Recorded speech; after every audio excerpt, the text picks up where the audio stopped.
Olá, boa tarde, senhoras e senhores.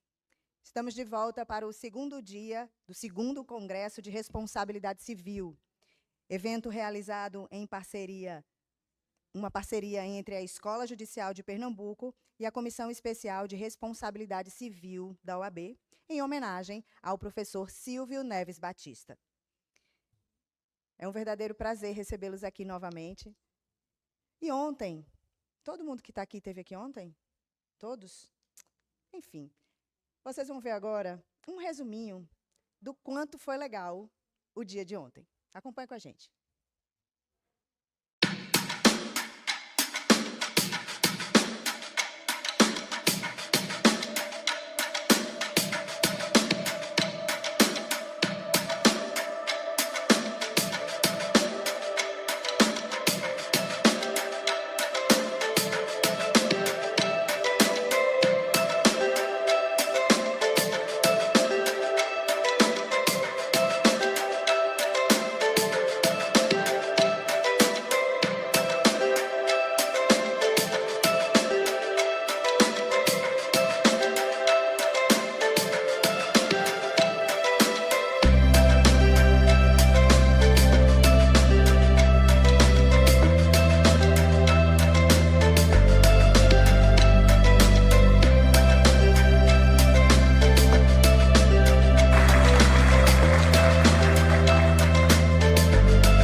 Todo mundo se viu aí no vídeo? Tenho só mais uma perguntinha. Todo mundo aqui já segue a SMAP no Instagram? Se não, a hora é essa, @SMAPTJPE. De quebra, vocês ainda ficam por dentro de tudo que acontece aqui. Cursos, eventos, todas as notícias relacionadas à Escola Judicial de Pernambuco. Beleza? Feito meu merchan, vamos ao painel 3? Ele tem como tema responsabilidade civil e a relação médico-paciente. E para presidi-lo, convidamos o homenageado do evento, professor Silvio Neves Batista.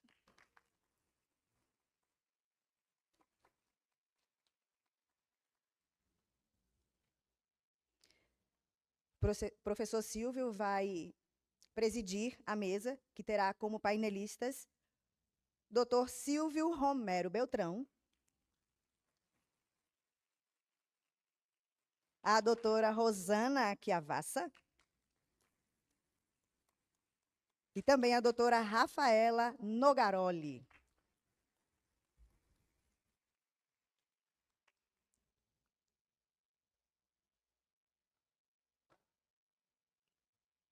Pois não, podem tomar assento. E agora, composta a mesa do nosso painel 3, senhor presidente, o senhor dá as ordens daqui para frente.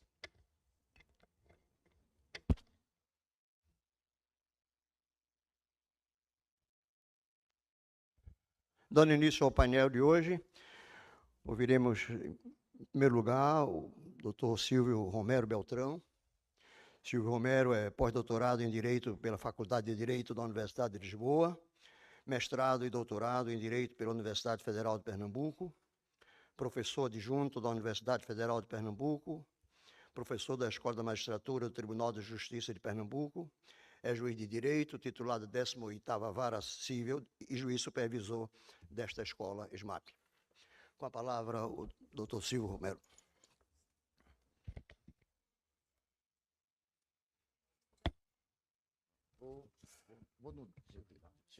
Boa tarde, senhoras e senhores.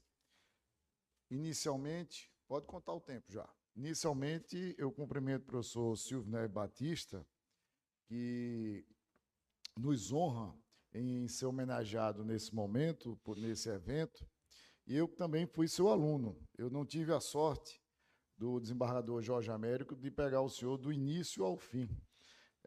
Quem eu fiquei um pouco do início ao fim foi o professor Geraldo Neves, também um brilhante professor.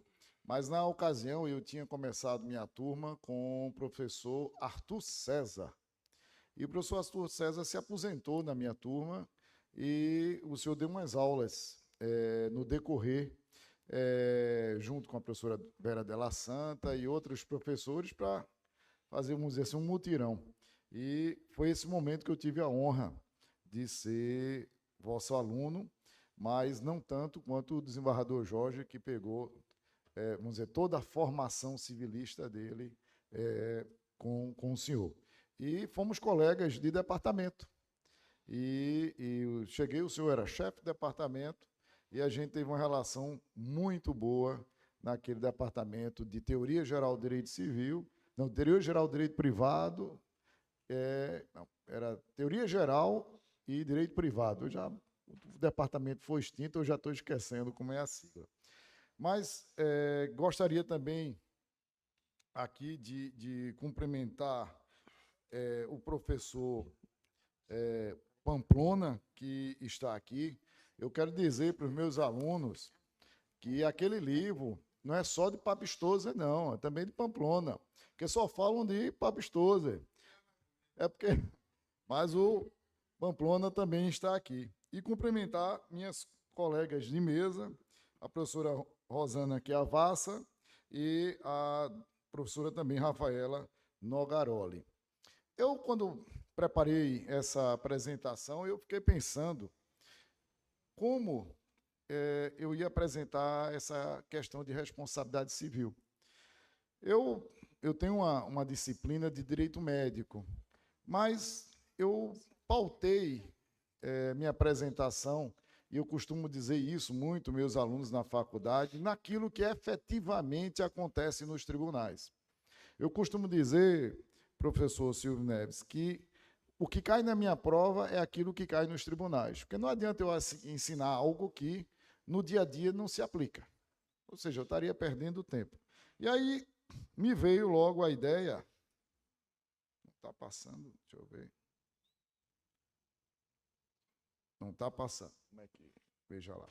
Me veio a ideia de falar um pouco das questões que acontecem justamente também na 4ª Câmara Civil, que é presidida pelo desembargador Adalberto de Oliveira Melo, quanto à questão de judicialização da saúde, as ações que envolvem questões de saúde.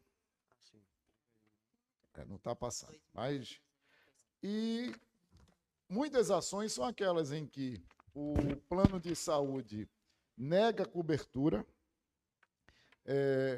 o cidadão, o paciente, ali, o segurado daquele plano de saúde, ele entra com ação para ter a cobertura daquele tratamento,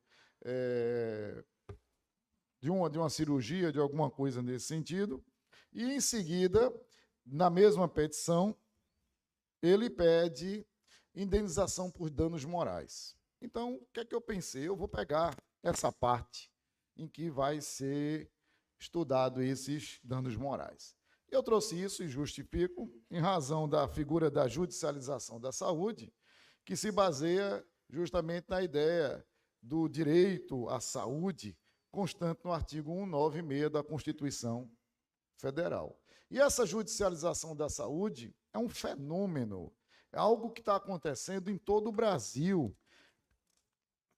E esse fenômeno representa justamente uma busca pela prestação jurisdicional dessa programação constante na Constituição para que seja cumpridos os contratos e ofertado o tratamento de saúde conforme foi contratado. E a gente observa que são, vamos dizer, dados antigos. Eu procurei insistentemente hoje de manhã se tinha alguma coisa mais fácil de visualizar e mais recente, e não tinha para 2020, 2022, mas a gente observa que de 2009 a 2017, houve um aumento de 198% nas ações de saúde. Isso cresceu mais ainda. E também aqui, 2010 para 2016, também cresceu, aumentou mais de 10 vezes as ações em saúde. No Justiça em Números do CNJ, a gente verifica esse acréscimo justamente pegando o ano 2020, 2021, 2022, 2023, a gente vê que 2023, um enorme incremento dessas ações de judicialização da saúde. E a gente verifica, então, que há uma crise nessa saúde suplementar. E eu quero falar, eu vou falar bem, vou dizer assim, explicado e tentar ser o mais didático possível, o que é esse problema. Que ele começa com a figura do médico, em ser especial e superior em face do seu conhecimento técnico, muito mais do que o juiz, a figura da personificação do direito, a teoria exemplificativa, o fornecimento de medicamentos e a responsabilidade civil extracontratual.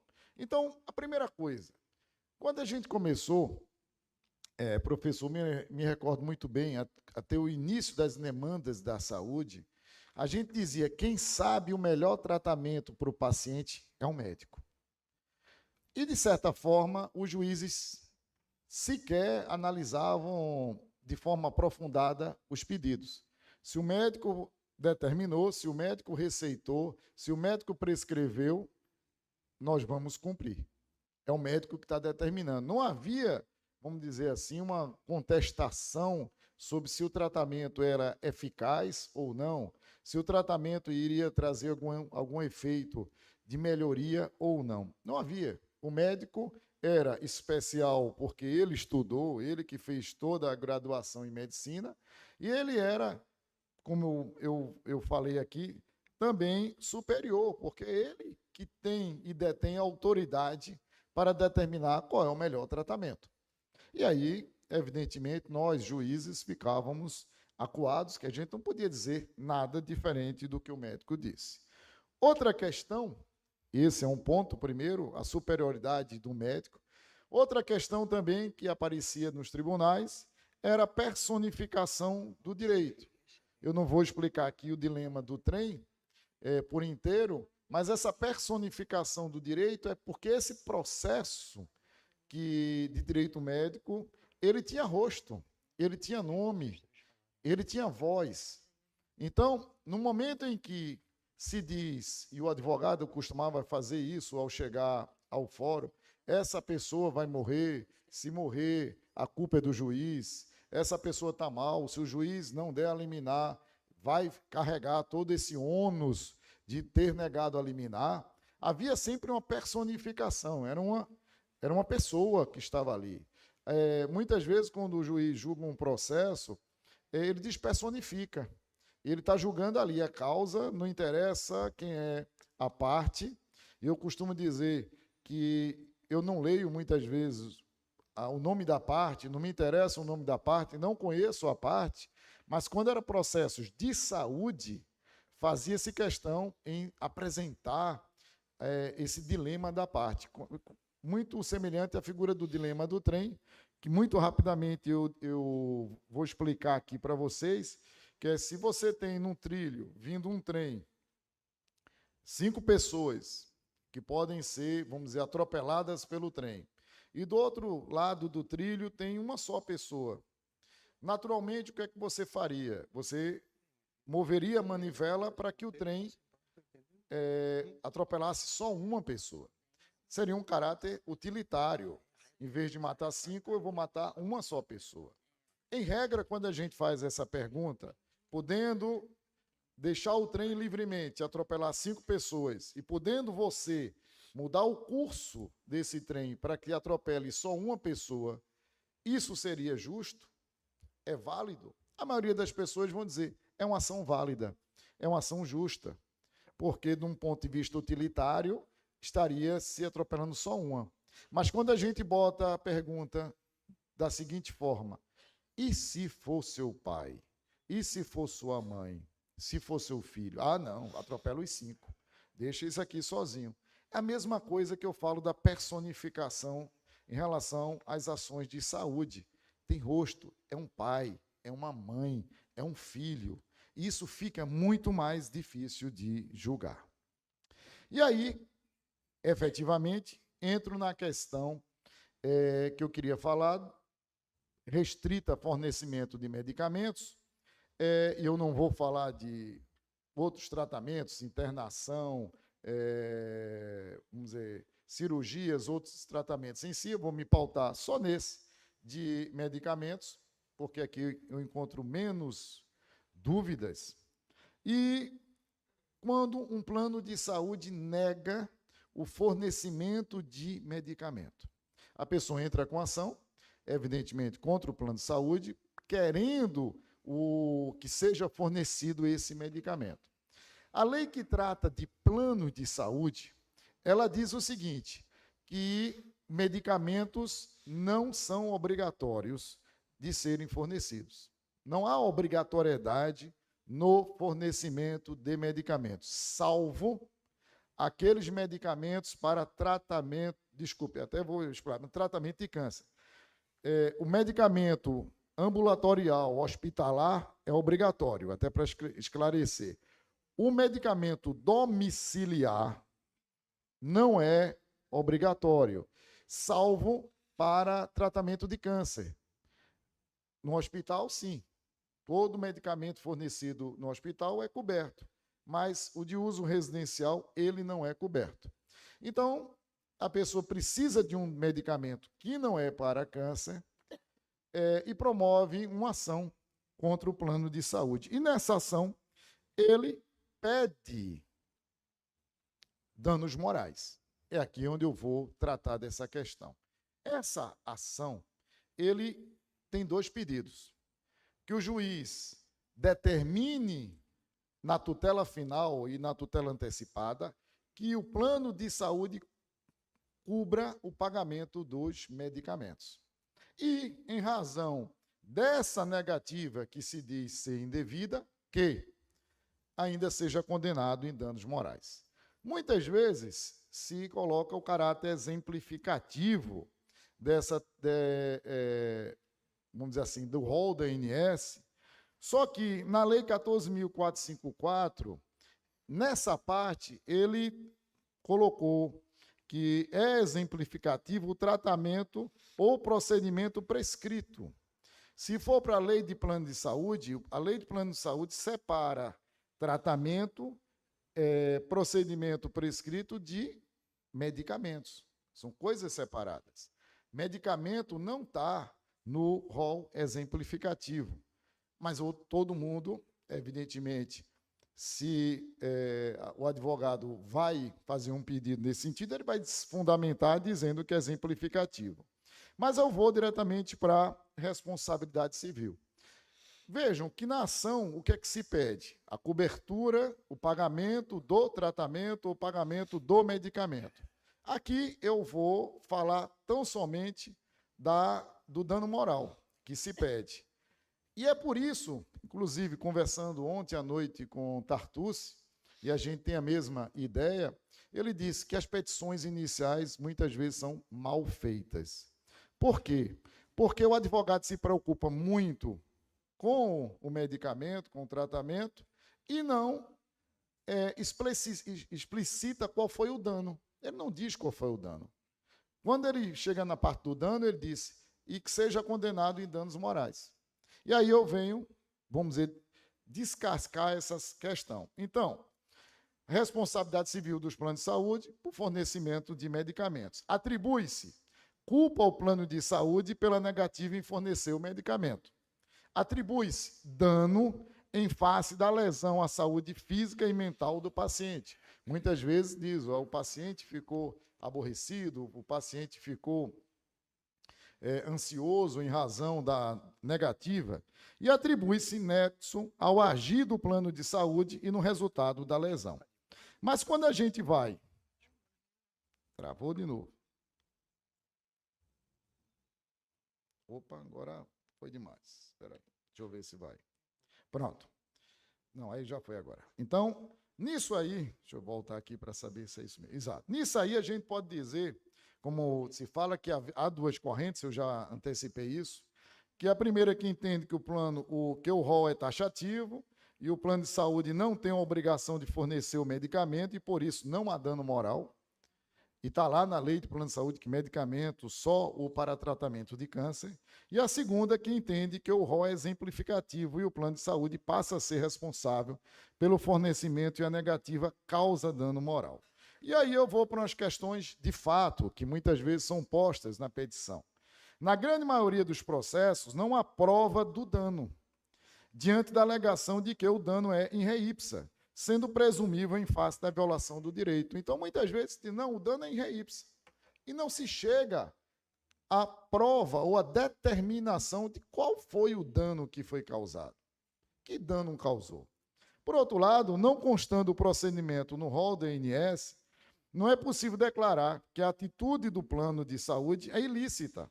Assim, se não há obrigação contratual, a negativa é o que se espera da parte. Ou seja, na contestação ele diz, eu não sou obrigado. Não está no rol da ANS, não está na lei de planos de saúde, medicamento de uso domiciliar, eu não estou obrigado. Essa é o pedido e a contestação. No elemento culpa dessa responsabilidade civil. E, a princípio, não há culpa do plano de saúde, pois não havendo norma contratual ou legal que obrigue a prestação de medicamento de uso domiciliar, ele está agindo no exercício regular do direito. Então, quando a gente vai àquelas excludentes de responsabilidade civil, uma dessas excludentes é exercício regular do direito. Quem usa do direito não tem responsabilidade por dano em face do seu exercício. Essa é a alegação que vem do plano de saúde para excluir sua culpa. Mas realmente não há no contrato essa obrigação e não há também na lei. A lei exclui essa obrigação. Dano, e aqui eu pego um pouco a própria responsabilidade é se redigir uma petição inicial. Em regra, o dano tem que ser provado. A aplicação do dano em re ipsa não é suficiente para atribuir responsabilidade civil ao plano de saúde, pois a relação é de causa e efeito. Quando a gente está falando de responsabilidade civil extracontratual, e aqui esse dano é extracontratual, você tem uma causa, a negativa do medicamento, e tem o efeito. O que é que ele causou? Qual foi o dano que ele fez? Não é in re ipsa. Não é in re ipsa. Culpa também do Poder Judiciário em dizer é in re ipsa. Então, a omissão no fornecimento de medicamento deve demonstrar a existência de um dano, para que a gente possa verificar a responsabilidade. E do ponto de vista responsabilidade, a gente vai ver o plano no exercício regular do direito não tem responsabilidade pelos efeitos da negativa de cobertura, se não está obrigado, e a omissão do plano de saúde pode até causar um dano, mas sem responsabilidade, pois não há obrigação do plano para o fornecimento de medicamento. E aqui eu quero dizer para vocês, às vezes o doutor Adalberto está lá, tem umas advogadas, mas você só julga contra a gente, porque aí, às vezes eu estou julgando, nesse caso, a favor do plano. Não, eu não julgo contra vocês. Porque, por outro lado, se houver previsão nos casos de medicamentos para tratamento de câncer, justamente os antineoplásicos, se houver previsão, se houver essa obrigatoriedade, a recusa é injusta. Então, se a recusa ali é injusta, e no caso, a gente sabe que no tratamento de câncer, o mais rápido possível que você faça o uso de medicamento melhora esse tratamento e evita o prolongamento dessa doença. Isso é um fato conhecido por todo, porque todo mundo sabe disso, é notório. Eu poderia dizer que isso aí seria em re ipsa, porque tratamento de câncer, isso já tem uma previsão antecipada da lei. E a gente condena. Aqui eu só digo que não estamos condenando, nesse caso, naqueles em que não há previsão legal. E, muitas vezes, o valor da indenização, eu já sei que estou estourando por 2 minutos, a gente dá baixo, porque não se demonstra o dano, não se prova efetivamente o dano, e como é que eu posso fazer extensão desse dano, se eu não tenho conhecimento, porque não consta nas petições iniciais. Então, para não me alongar, eu terminaria dizendo que não é fácil fazer justiça, principalmente envolvendo o problema de saúde e da pessoa humana e da personificação dessas pessoas. Muito obrigado.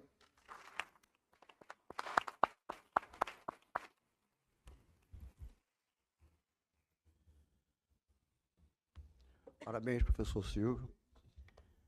Você declarou realmente que foi meu aluno na Faculdade de Direito do Recife.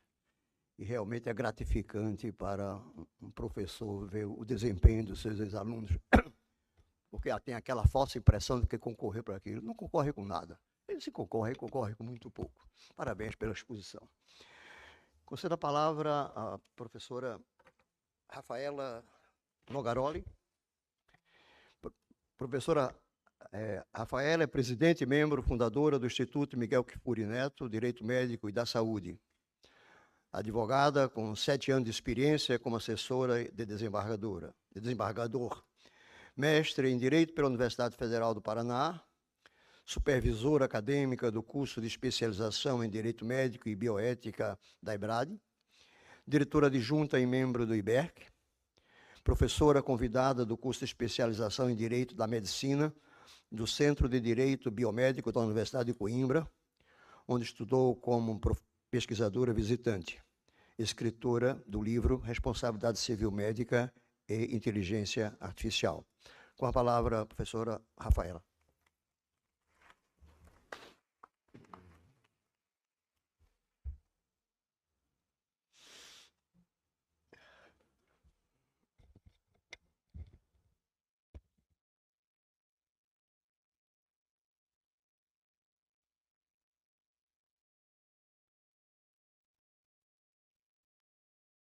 Boa tarde a todos. Inicialmente, eu gostaria de dizer que eu estou muito feliz e honrada por estar aqui neste congresso da SMAP, em parceria com a OAB, em homenagem ao professor Silvio Neves Batista, que eu, como todos aqui, tenho uma profunda admiração por ele. Eu, particularmente, como discípula do professor Miguel Kfouri Neto, frequentemente o professor Silvio foi mencionado nas aulas e também conversas com o professor Kfouri, né? Tive, inclusive, a oportunidade de ler os seus livros escritos, que foram emprestados pelo meu mentor, o professor Kfouri. Então, é uma honra conhecê-lo pessoalmente. E a mim coube, então, falar sobre a relação médico-paciente, especificamente no cenário de sistemas de inteligência artificial. O foco da minha exposição aqui são sistemas decisionais automatizados para diagnóstico, prognóstico, propostas de tratamento.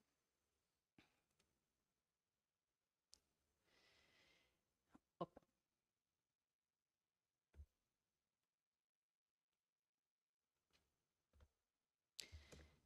Vejam, senhores, a inteligência artificial hoje tem surgido com a promessa de revolucionar a relação médico-paciente, a prática da medicina, os paradigmas dos cuidados de saúde. Interessante que inúmeros estudos científicos revelam que, atualmente, para um médico conseguir estar atualizado com todas as informações médico-científicas, estudos clínicos que vão sendo desenvolvidos diariamente, ele precisaria estudar cerca de 23 horas por dia, o que é, obviamente, impossível. E é justamente nesse cenário que a inteligência artificial surge com a promessa de otimizar a atividade médica. Isso porque, tendo em vista a vasta, na verdade, impressionante capacidade dessa tecnologia de processar e analisar uma enorme quantidade de dados de uma maneira impressionante, muito rápida e eficaz. Então, são tecnologias que identificam padrões, correlações, tendências. A inteligência artificial faz descobertas significativas, fornece para o médico alguns insights valiosos, né, tornando, então, diagnósticos, prognósticos, propostas de tratamento muito mais rápidas e precisas. A oncologia é uma das áreas da medicina em que mais se observa ao redor do mundo que a inteligência artificial possui um impacto bastante significativo. Eu trouxe aqui um exemplo mundialmente conhecido, e ao longo da minha exposição, os senhores vão perceber que por mais que eu vá trazer alguns casos práticos específicos falando do Watson for Oncology, a mesma lógica pode se aplicar para qualquer outro sistema decisional automatizado. O que é o Watson for Oncology? Basicamente, é um software com algoritmo de inteligência artificial que ele avalia dados biomédicos do paciente, que são inseridos ali nesse sistema pelo médico, e faz um cruzamento com um imenso banco de dados, ali com milhões de evidências médicas, estudos científicos, casos clínicos, né, artigos publicados ao redor do mundo, e após fazer, então, esse cruzamento com uma imensa base de dados, o Watson traz possíveis opções de diagnóstico e propostas de tratamento classificados por nível de confiança. Sim, como os senhores podem ver, as possibilidades da inteligência artificial são impressionantes. E os médicos, por vezes, ficam, digamos, fascinados com esse enorme potencial das tecnologias na sua prática clínica. Então, pessoal, vamos aproveitar e usar à vontade essas tecnologias disponíveis nos nossos pacientes, enquanto não há regulamentação. Pois é, disse o renomado professor para os seus alunos médicos residentes. Pessoal, essa foi a frase que eu ouvi há cerca de 15 dias em um congresso grande para cerca de 500 médicos e estudantes de medicina em São Paulo. Fui lá, né, para dar uma palestra. Fui com uma amiga advogada e quando ouvimos essa frase, confesso que nós ficamos bastante surpresas, né, e preocupadas com esse discurso. Especialmente porque não era qualquer médico que estava falando isso, né, mas um profissional altamente renomado, né, um professor ali conceituado de um hospital de ponta em São Paulo, né, e esse médico falou essa frase numa palestra logo antes da minha. Bom, e eu, na sequência, né, iniciei a minha exposição dizendo o seguinte: nós estamos vivendo um momento de transformação significativa na área da saúde, onde inúmeras aplicações de inteligência artificial estão redefinindo os paradigmas da prática médica. No entanto, com grandes avanços vem grandes responsabilidades. E é crucial que a gente, então, examine os riscos e as implicações ético-jurídicas. Bom, eu confesso que eu entrei e saí da palestra com medo de ser linchada. E, sobretudo, né, porque na plateia também tinham alguns desenvolvedores de aplicativos de inteligência artificial, né, que estavam ali presentes. Mas, vejam, brincadeiras à parte, quando eu ouvi essa frase do médico no congresso, me lembrou muito o cenário do que ocorreu entre 2000 e 2010 com as cirurgias robóticas, né, cirurgias assistidas por robô. É uma tecnologia realmente impressionante. Logo que eu comecei a estudar sobre direito médico e novas tecnologias, em 2017, junto com o professor Miguel Kfouri, eu lembro de um caso paradigmático que aconteceu em novembro de 2015. Um senhor de cerca de 70 anos se submeteu a uma cirurgia de prostatectomia radical robótica no Freeman Hospital em Newcastle, na Inglaterra. Aí, no meio ali da cirurgia, aconteceu uma intercorrência, o robô fez um movimento brusco, né, e acabou atingindo ali, né, o sítio cirúrgico ali, lesionando esse paciente. Durante as investigações ali, depois desse evento danoso, o médico mesmo acabou revelando que ele deveria ter tido um treinamento prévio ali no robô por mais tempo, né, eventualmente, se existisse na época simulador para que ele pudesse praticar ali no hospital onde ele atua. E ficou evidente aqui um dano diretamente ocasionado por uma imperícia do profissional. E vejam, eu já realizei com o professor Kfouri vários estudos sobre eventos adversos em cirurgia robótica, envolvendo aí os robôs da Vinci. Nos Estados Unidos há inúmeros litígios, mas nesse período que eu falei para os senhores, de 2000 a 2010, em que se alegava que o médico ele recebeu um treinamento insuficiente, né, inadequado com a tecnologia. Inclusive, deixei ali uma fotografia minha do professor Kifuri, quando nós fomos conhecer o robô da Vinci e o seu simulador, que surgiu em 2017. Né? Nós fomos lá no Hospital Erasto Gettner, em Curitiba, que é especialista em oncologia, né, no tratamento de pacientes oncológicos, e fomos lá, né, para conhecer como funcionava essa tecnologia. Assim, até pouco tempo atrás, o que a gente notava era uma realidade de médicos com pouca prática que realizavam cirurgias robóticas depois de fazerem pouquíssimos procedimentos só com aquela certificação da Intuitive Surgical. Contudo, felizmente, hoje, a gente já observa uma tendência de mudança no modelo de treinamento desses profissionais, especialmente porque desde 2017, a própria fabricante do robô da Vinci, a Intuitive Surgical, criou, então, simuladores do robô. Então, depois da certificação junto à fabricante, eles voltam para o hospital onde eles atuam e continuam ali fazendo esse treinamento contínuo no robô da Vinci. E não só isso. Felizmente, em 2022, nós tivemos uma regulamentação pelo Conselho Federal de Medicina da cirurgia robótica no Brasil. Então, lá, né, há vários critérios falando sobre treinamento e capacitação dos médicos em cirurgia robótica. Eu digo para os senhores, é uma tecnologia impressionante, o robô é extremamente preciso, mas exige-se uma capacidade e treinamento adequados, e hoje nós temos nessa regulamentação. E aí, se a gente for fazer trazendo esse debate aqui para a inteligência artificial, para diagnóstico, proposta de tratamento, tem sido muito discutida a falta de educação dos médicos com essas tecnologias, né, que a utilização delas nem sempre vai ser, inclusive, recomendada, em paralelo ao risco, né, dos médicos confiarem demasiadamente nas predições ali algorítmicas, né, e até, de algum modo, assegurarem ali praticamente garantir ali um certo resultado para esses pacientes. Vejam, até onde eu tenho ciência, não há nenhum litígio julgado por um tribunal brasileiro a respeito da responsabilidade civil do médico quando envolvido um sistema de inteligência artificial.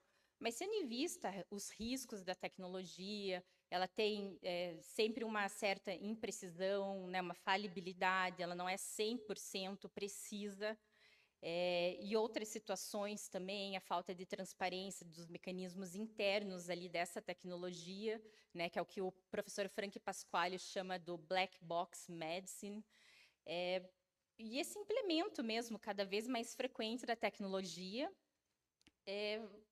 levando tudo isso, né, em consideração, há uma tendência, sim, de que muito em breve surjam litígios, né, para ser julgado aí pelo Poder Judiciário. Então, eu trouxe casos práticos ali, vou falar 2 para os senhores, que, na verdade, foram extraídos a partir da leitura de algumas reportagens que eu tirei num período ali de 2015 a 2022, que falam sobre benefícios, riscos aí dessas tecnologias, e também são casos que eu analisei aqui, fazendo um merchan no meu livro aqui, o Responsabilidade Civil Médica e Inteligência Artificial, né? São alguns casos que eu falo aqui no meu livro. Então, vamos pensar na seguinte situação. Eu tenho uma paciente, a Rita, paciente oncológica de 60 anos, com um diagnóstico de uma leucemia mieloide aguda. Como tratamento, essa paciente passa ali por uma rodada de sessões de quimioterapia com medicamento específico para esse tipo de câncer, que é a idarubicina. O que acontece? O médico dessa paciente, o Dr. João, percebe que depois de submeter essa paciente a várias sessões ali de quimioterapia, não há uma resposta, né? A maneira ali que a doença está se desenvolvendo ali, né, continua ali a se desenvolver e não há uma resposta ali satisfatória, né? Resposta a esse medicamento. Então, o que o médico faz? Insere os dados da paciente no Watson for Oncology, que traz um novo diagnóstico em apenas 15 minutos, sendo que seres humanos demorariam, né, um médico ali a mais ou menos 2, 3 semanas para conseguir fechar esse mesmo quadro diagnóstico, solicitando inúmeros exames complementares.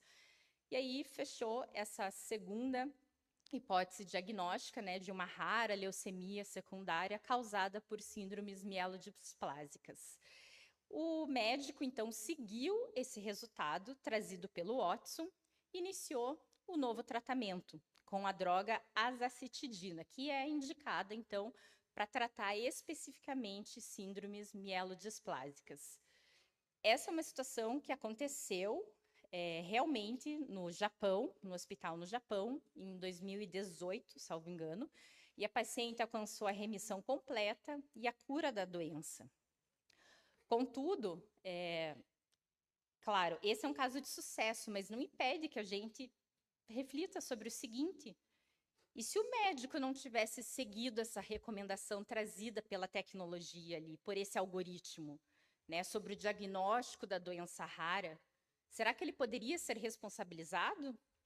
Ou até, vamos pensar numa situação oposta aqui, né, se o diagnóstico trazido pela tecnologia tivesse errado, porque há estudos científicos que revelam que o Watson ele tem uma precisão de 90%, então vejam, há uma falibilidade expressiva de 10% aqui. Né? E se o médico segue e a tecnologia está trazendo um resultado errado, será que ele pode ser responsabilizado?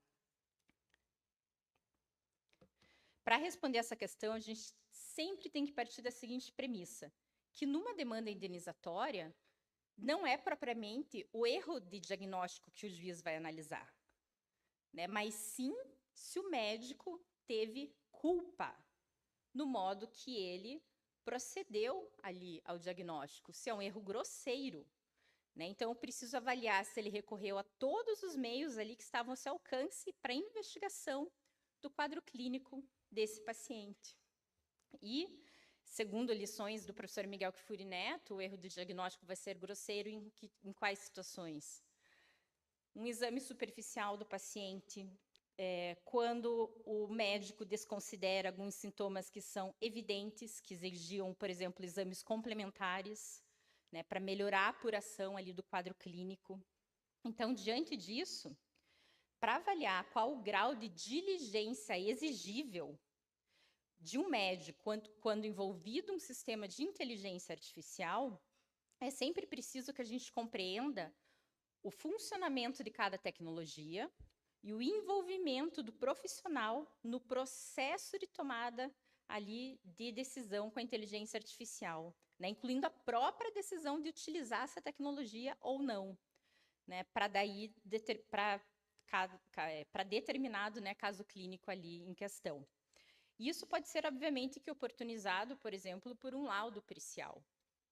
O profissional, veja, ele não pode simplesmente acatar o diagnóstico que está sendo trazido por essa tecnologia, né? Ele precisa sempre, em paralelo, verificar ali quais são os estudos clínicos e até, eventualmente, se ele verificar a necessidade, solicitar alguns exames complementares, né? Pode ser necessário isso, para daí ele verificar a confiabilidade do resultado algorítmico. Essa é uma diligência mínima exigível, que o médico avalie de uma maneira crítica os resultados trazidos pelo sistema decisional automatizado.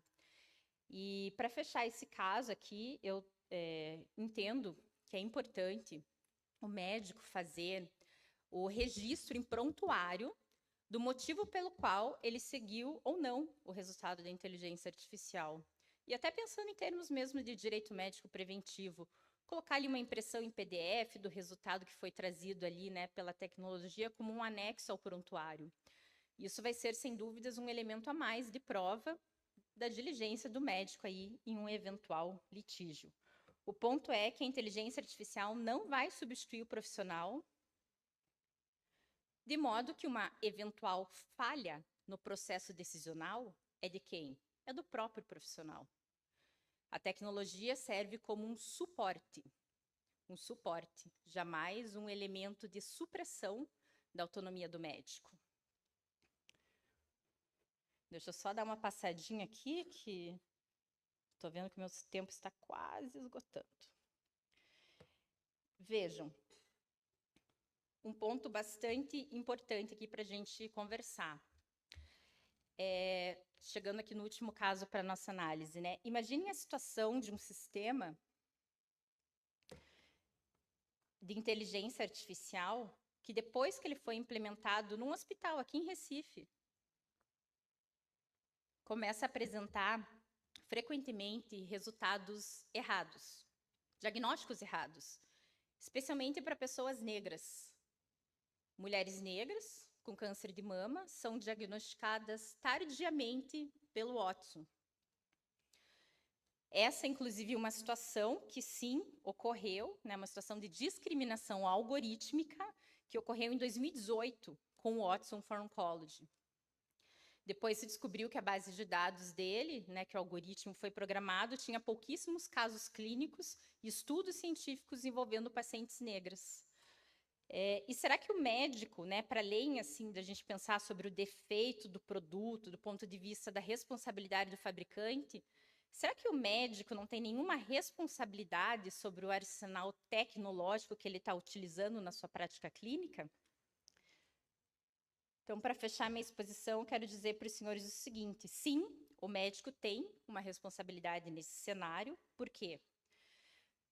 Para além do dever de atualização que é intrínseco ali ao profissional, é necessário uma ressignificação do dever do médico, que se encontra numa dimensão extracorpórea, ou seja, está relacionado às ferramentas, às tecnologias que ele usa para o seu exercício profissional.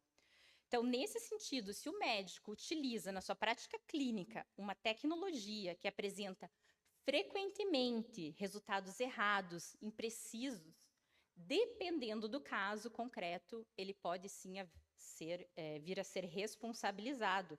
Inclusive, eu trouxe ali, né, a associação, nos slides, a Associação Médica Americana publicou um artigo científico no qual estabeleceu diretrizes com 3 questionamentos que o próprio médico deve se fazer para decidir se ele deve utilizar ou até continuar utilizando um algoritmo na sua prática clínica.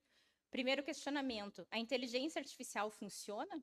Ou seja, ela é segura, efetiva, possui evidências científicas? Ela é uma tecnologia registrada devidamente pelos órgãos regulatórios? Segundo questionamento: a inteligência artificial funciona para os meus pacientes?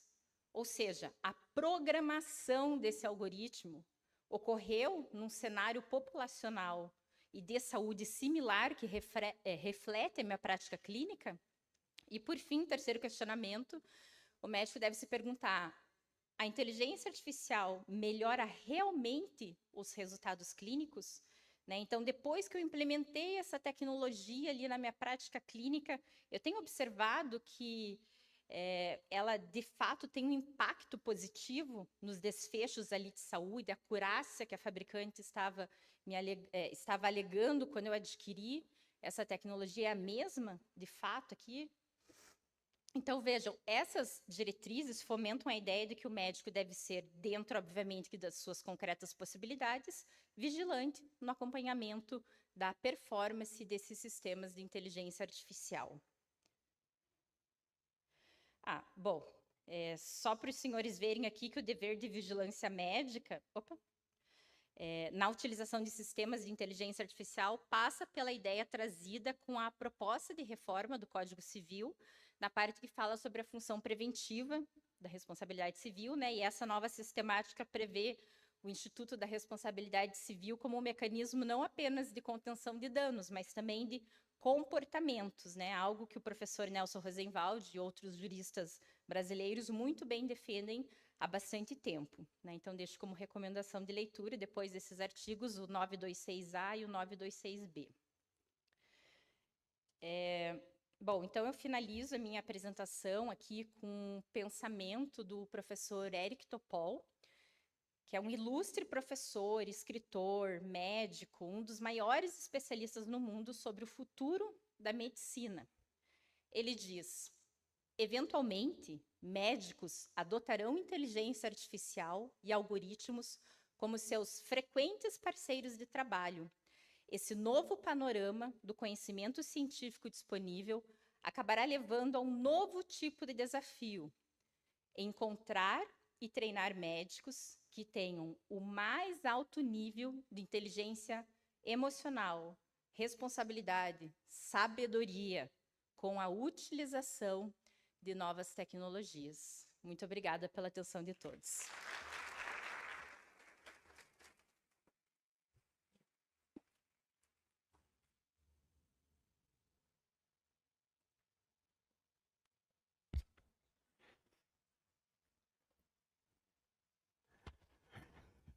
Parabéns, professora Rafaela, pela sua brilhante e elucidativa exposição. Passo logo a palavra à doutora Rosana Chiavassa.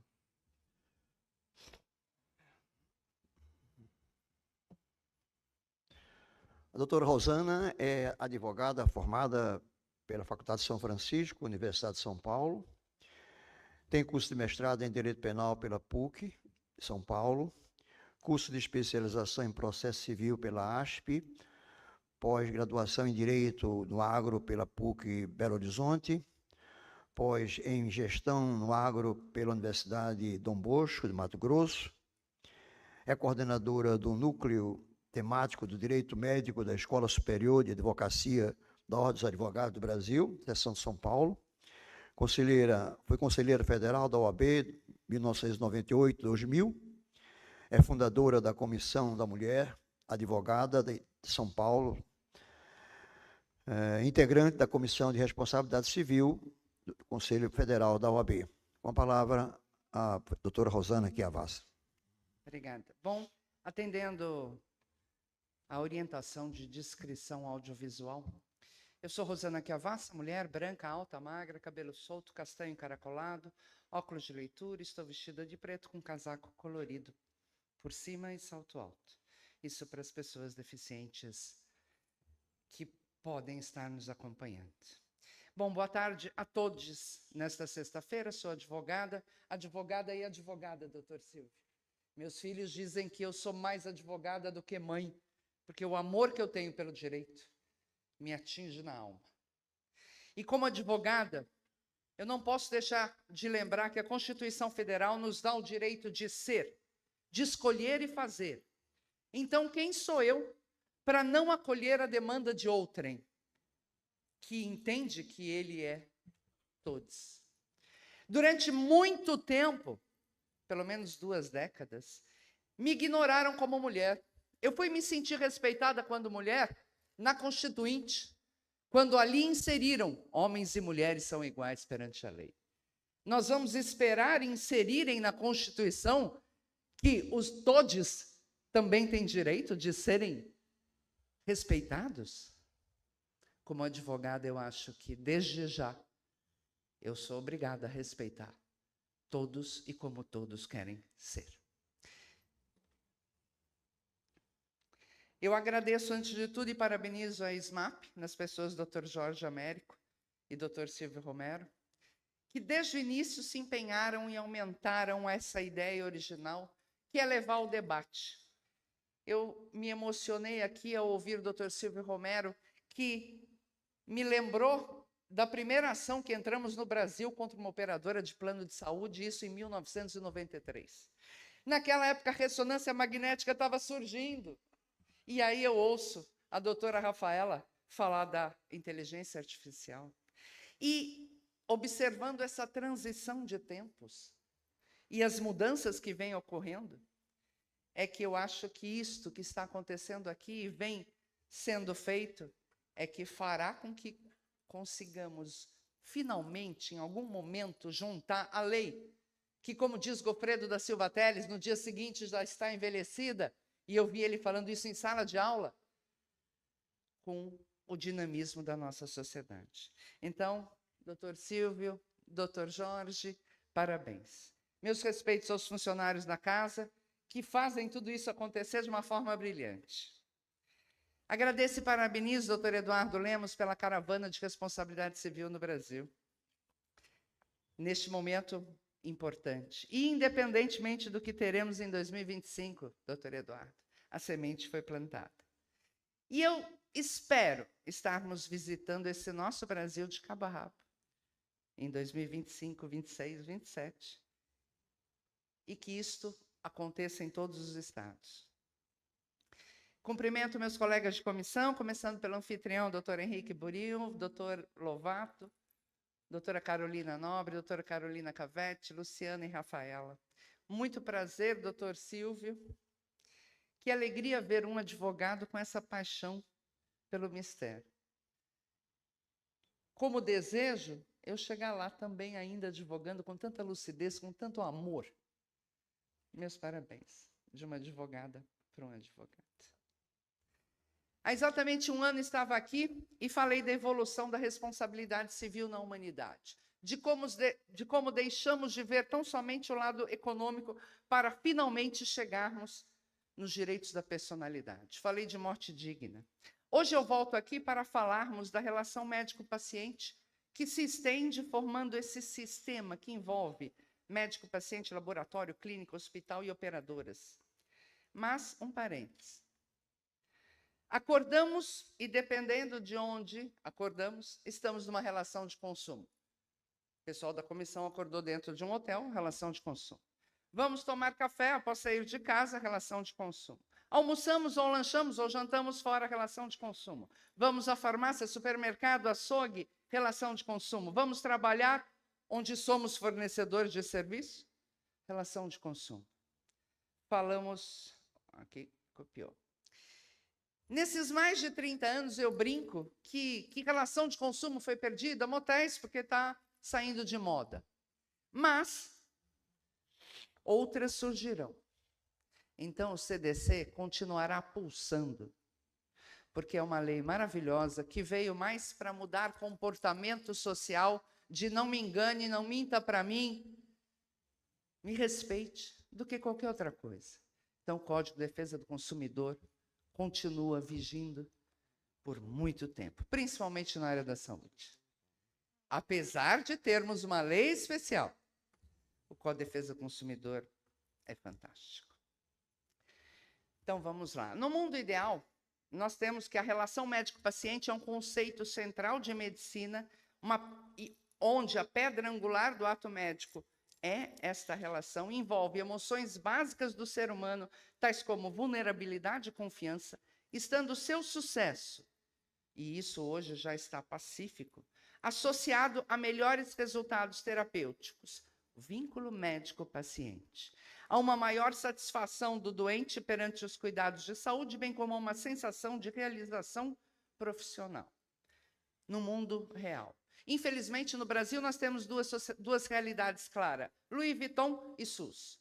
O SUS é excelente, o SUS cobre 80% da necessidade da população, mas 20%, que é onde entra o câncer, que é onde entram as doenças raras, que é onde entra algo um pouco mais complexo, infelizmente, o SUS não consegue atender. Então, quando falamos de relação médico-paciente, como é que nós queremos lealdade, confiabilidade, conhecimento da história com quem tem SUS? Como é que nós queremos que todo mundo tenha direito à morte digna se aquele que está no SUS não poderá ter o contato com o médico que vá socorrê-lo na hora em que ele necessitar? Então, infelizmente, a gente já começa falando de realidades distintas, onde a lei fica dividida e onde eu imploro ao judiciário que não seja um pouco condescendente com erros médicos dentro do SUS. Eu vou citar um caso aqui ainda, onde isso fica muito claro. Todos merecem o mesmo direito, com proporções diferentes.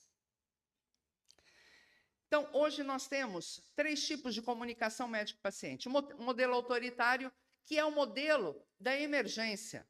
O paciente chega num PS atropelado, vítima de um acidente, é óbvio que não haverá um vínculo entre médico e paciente, e o médico será autoritário para salvar aquela vida. Nós temos a relação orientada pela doença, que é uma relação médico-paciente de orientação, onde o paciente tem um pouco de participação. Isso hoje já caiu. Infelizmente, é o que mais se vê ainda no SUS. Mas hoje, o que se exige dos médicos é um modelo democrático, onde há uma relação facilitadora e onde o doente, pela primeira vez, é respeitado, onde o doente decide o seu tratamento, onde o doente fala, exige, desde que ele seja comunicado. Então, nós vamos falar nos casos. E o que é muito legal a gente observar é que a história da humanidade, da medicina, do direito, ele avança, ele recua, ele avança, ele recua, é um passo para frente, meio para trás, dois para frente, um para trás, porque nós, homens e mulheres, e a sociedade como um todo, nós temos muita dificuldade de aceitar mudanças. Então, pode vir a lei que vier, se a sociedade não mudar o comportamento dela, não ocorrerão mudanças. E por que eu falo isso? Década de 70, 80, médicos não eram questionados em nada. Uma jovem, primeiro emprego dela, é chamada para fazer exame admissional, já depois de começar a trabalhar, o médico manda ela tirar a roupa, constrangida, ela tira a roupa, volta e comenta este fato no escritório onde ela trabalhava. Por sorte, ela fez isso, e este médico foi punido. Mas na década de 80, que menina falava? Tinha coragem de falar. Achavam tudo normal. Cirurgia de mama, naquela época, a menina que precisava fazer, a mãe não entrava na sala. Tudo muda. Hoje é exigência a mãe estar dentro. Parturientes e recém-nascidos, a tecnologia é maravilhosa, tanto que os hospitais precisam começar a tomar cuidado, porque hoje se filmam quase que todas as cirurgias em quase todos os hospitais Louis Vuitton do Brasil. Parturiente vai para o parto, a criança está transversa, a médica não consegue fazer a cesárea, 10 minutos de tentativa, essa criança sai chorando, já no quarto a mãe vai dar de mamar, a criança chora, sente-se, ouve-se um barulho nesta criança, chama-se enfermeira médica, imagina, isso é frescura, não é nada, mãe de primeira viagem, né? E continua a dor, e continua barulho, criança chorando, deram alta. Falaram em má formação, fizeram raio-x dessa criança. No hospital Louis Vuitton, o raio-x falou que não tinha nada, mas mandava fazer o exame através de um outro método. Não fizeram. Ortopedista fala em má formação, a criança vai embora. 24 horas depois, a criança está sendo internada em outro hospital do SUS. Radiografia dá 4 costelas quebradas. Imagine o que essa criança não sofreu de dor, para mamar, de ser manipulada, de ser trocada. E aí, pior, esta família vai reclamar ao hospital e o hospital ignora. Com provas. Então, veja que não adianta, enquanto não mudarmos, e a doutora Rafaela falou aqui brilhantemente, da conscientização do dano, de tentar antecipar a gravidade deste dano, porque o brasileiro é tão bom que ele perdoa. Gente, o brasileiro perdoa. Eu escuto os clientes falarem, mas se ele tivesse pelo menos pedido desculpa. Mas não, a arrogância, e aí são de vários profissionais, não só dos médicos, está atrapalhando a evolução. Vovó injeção, Hospital Louis Vuitton do Brasil, era para dar um remédio oral e deram no braço. 3 horas depois, a senhora morreu. Mas a postura do Hospital Louis Vuitton foi de que era uma senhora já, 87 anos. E aí você percebe que pode ter a tecnologia que for, pode ter a lei que for. Enquanto não se admitir a responsabilidade, até para antecipar e minimizar prejuízo, a coisa fica muito difícil. E quem é que tem que ensinar isso? Já que a sociedade demora tanto para mudar, quem é que vai ensinar? São as decisões judiciais, sim, dando exemplo. Eu estou cansada, doutor Silvio, das operadoras não cumprirem liminar. Antigamente, quando era crime, eles cumpriam, hoje é uma mera contravenção penal, dane-se. Pode dar multa, não vai cobrar, não vai pagar, não vai levantar. Então, é um drama. O drama está no comportamento da sociedade, não na lei ou leis. E é isso que o judiciário pode ajudar. Nós, advogados, andamos juntos, abraçamos, choramos com o doente, com o cliente, vamos para o hospital, internamos. O senhor falou dessa personalização, né, do acolhimento. Vamos punir também quem está errado. Não é só acolher, não é só salvar a vida. Vamos ensinar a sociedade. Existe um ditado: não vai por bem, vai por mal. Não vai pelo amor, vai pela dor. Está na hora da sociedade mudar mais rapidamente. Médicos e gêneros. Eu contei aqui ano passado, eu só não contei o final. Um médico ginecologista que ia atender a Marta, ele toca o telefone, mande Marta entrar, Marta entra, Marta de terno, barba, bigode, e Marta fala que queria ser examinada. O médico, surpreso, tentou explicar a Marta que ele não tinha tido conhecimento médico para anatomia masculina.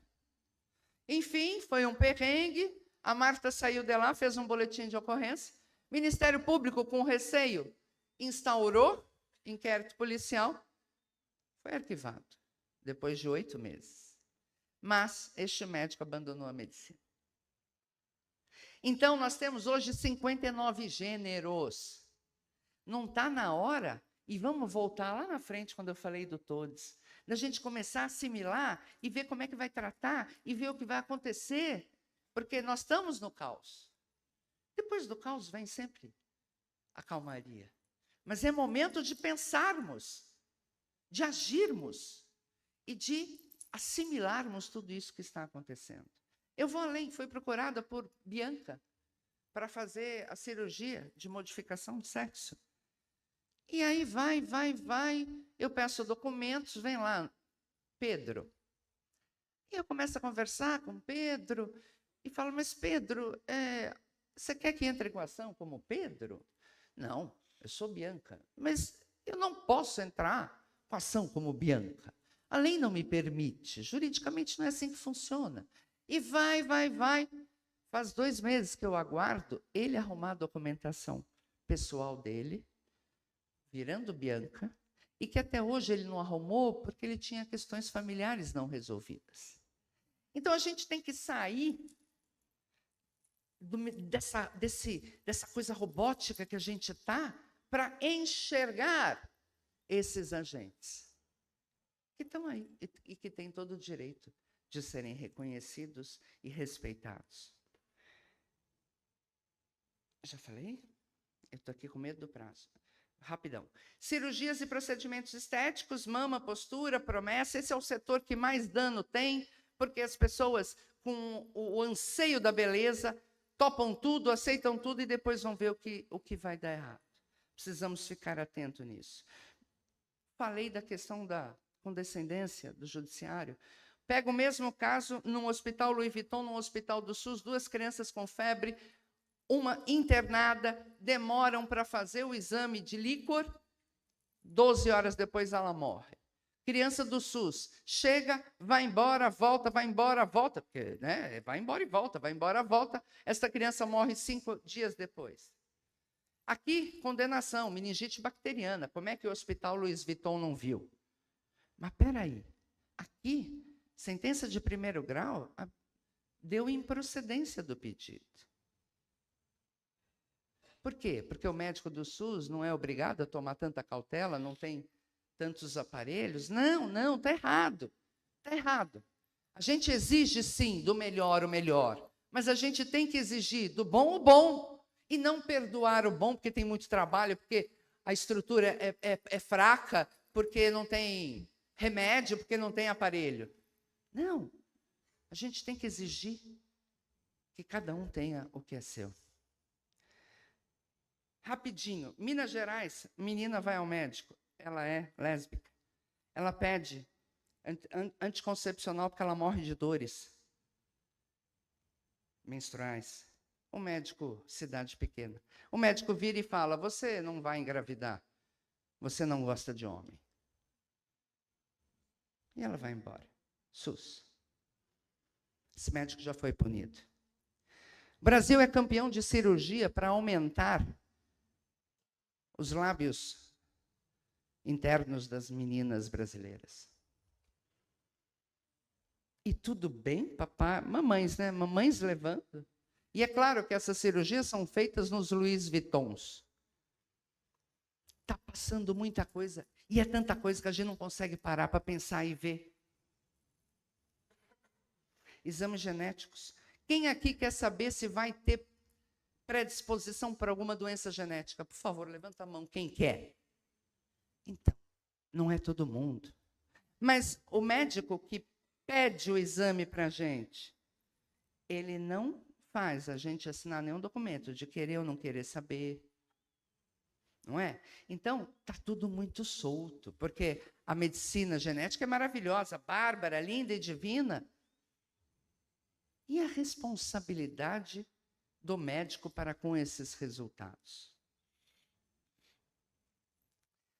Rapidinho, clínicas, que é um drama. O Dr. Silva deve estar vendo isso no judiciário, os tratamentos de transtornos, tanto de TEA como de TDAH, que é um inferno, porque clínicas prometem para as mães mundos e fundos de que vai curar, andar a cavalo, nadar debaixo da água térmica a 35 graus, é um inferno. Nós já temos em São Paulo mapeadas as clínicas que estão fazendo essas... Isso para mim é estelionato, enganar a mãe é estelionato. Claro que existem graus, mas vai correndo solto. Clínicas que não se credenciam as operadoras justamente para cobrar o que elas querem. Aí elas entram no judiciário pedindo o preço que elas querem e pronto, está resolvido o problema, não precisa enfrentar credenciamento. O que eu recomendo? Gravar tudo, registrar tudo. Seja paciente, hospital, clínica, médica. E eu não abriria mão de melhorar os termos de consentimento. Para exame genético, por exemplo. Entrada de hospital. Hoje em dia, quando você vai internar, quem aqui já internou sabe disso, você preenche na hora. Né? Sexo, religião, se quer isso, quer aquilo. Gente, o hospital pode se organizar e mandar isso um dia antes para o paciente, para ele responder com calma, para que você saiba quem você está acolhendo. Porque eu não tenho dúvidas que se hoje aquele avental indefectível de quem interna fica aberta na frente e atrás, eu já acho uma vergonha. Imagine com tantas questões, porque o mundo nunca viveu tanta defesa dos direitos da personalidade. Mas a gente, se não tomar cuidado, vai descer para minúcias e individualizações que não vamos conseguir atender e acompanhar. Então, é tomar cuidado. A lei envelhece no dia seguinte à sua publicação, como dizia Godofredo da Silva Teles. Temos várias leis cuidando de temas correlatos e temos nossa Constituição Federal. A partir do momento em que nunca se falou tanto em direitos da personalidade, ouso parafrasear Flávio Tartucci, que ontem falou de doutrinadores. Eu falo das leis. Lei boa é a que resolve meu caso. E se não tem lei, buscamos. Só não podemos conviver com a injustiça. Em nível nenhum. Então, antes de encerrar, eu vou responder hoje aqui, fazer aqui um direito de resposta. Um direito de resposta que não foi nem ajuizado, tá? Não teve despacho nenhum me dando o direito de responder. Mas eu vou responder. Queria chamar aqui o professor Lovato. Vocês não sabem, mas nos bastidores da organização, nós professores também rimos, também nos divertimos, também brincamos.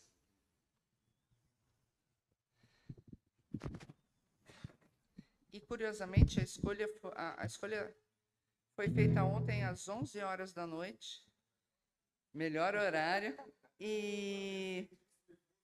Não é? Vamos lá.